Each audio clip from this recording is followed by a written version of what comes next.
Today I'm going to be learning more about Canadian history, and this video is called The Crazy 1866 Proposal to Annex Canada.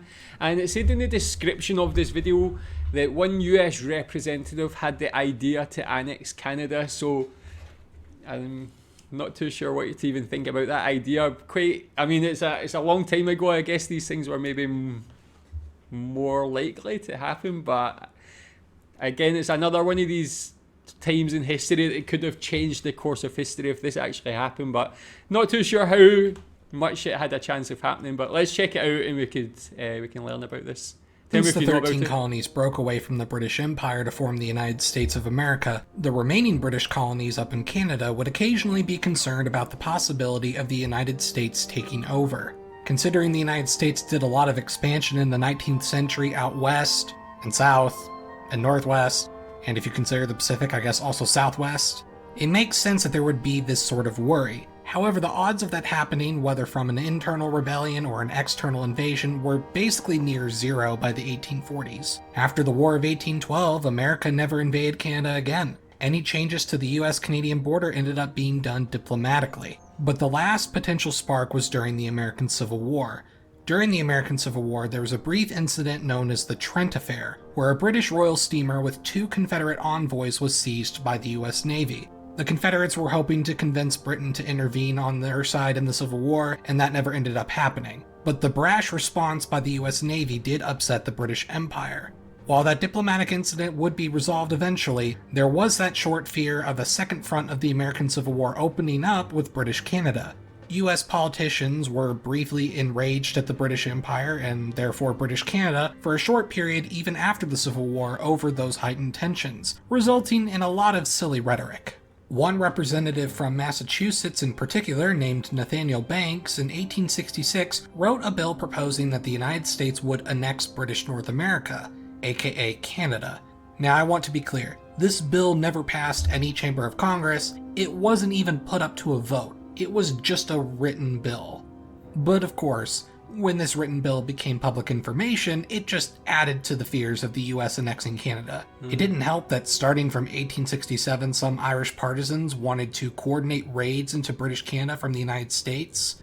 While those attempts, known as the Fenian Raids, failed, the Canadian Confederation did form later that year in 1867. Many people view the Fenian Raids and the brief diplomatic spat with America as the motivation to speed up the process of creating the Confederation of Canada, to have a counterbalance to the United States. I highly doubt this not even attempted bill was by itself anywhere close to a deciding factor in the formation of Canada. I also highly doubt the United States would have just invaded British Canada for no reason. The written bill, however, did include stipulations on how British Canada would have been partitioned into new states and territories upon annexation. So I figured for a simple fun video, what would the US have looked like if for whatever reason they did annex Canada in 1866? So firstly, here... Yeah, so even with regards to the Irish ones going in there as well, like things could have been a little bit different as well. But again, I guess even today you still have politicians who have these like quite mental ideas, not maybe as mad as this, but yeah, you still have people that have these extreme So ideas. firstly, here's a map of the United States and British North America in 1866. Obviously, it's a year before the Canadian Confederation formed, so these were all separate colonies, with the province of Canada being a colony specifically referring to Ontario and Quebec. The United States at this time was of course not the current set of 50 states, and many of the center west of the country was still made up of territories rather than outright states. For those who may not be familiar with the distinction, a territory did not have the same privileges and representation that an American state would have. Canada today has 3 territories, although they do have representation in their parliament. Article 4 of this bill outlined that there would be 4 new states admitted to the Union. New Brunswick would become a state as is.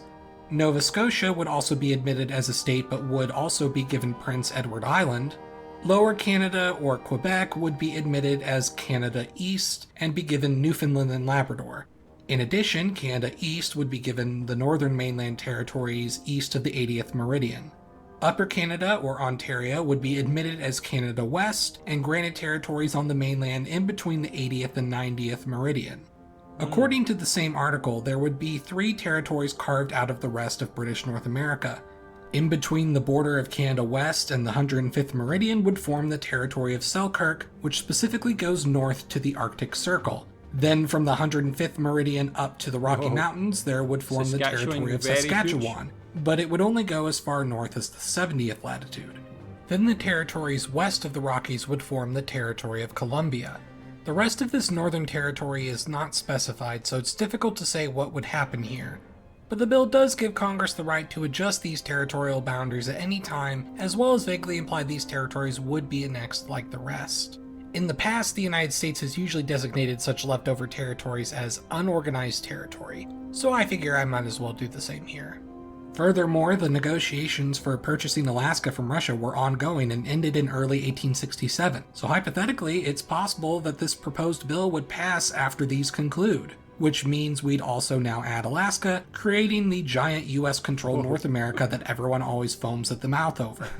To make things even more fun, how would this affect Congress? The bill did specify what the initial representation for each of the new states would be in Congress. According to Article 5, upon annexation, Canada West would have 12 seats in the House of Representatives, while Canada East would have 11, New Brunswick 2, and Nova Scotia 4.